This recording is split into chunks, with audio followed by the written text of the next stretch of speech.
સુરતના ડિંડોલી વિસ્તારમાં હત્યાની ઘટના ગત 31 ડિસેમ્બરની રાત્રે દારૂ પાર્ટી બાદ મિત્રએ જ ચપ્પુના ઘા ઝીકી હતા.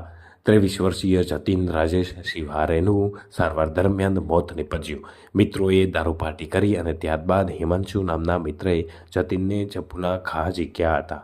1 જાન્યુઆરીએ હોસ્પિટલમાં જતીનને ગંભીર હાલતમાં દાખલ કર્યો હતો.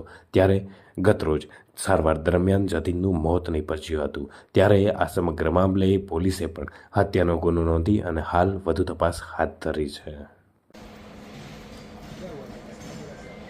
उनको बता दो। भाई और चाची मैं तो सचिन में रहती हूँ ये हमारा भतीजा है।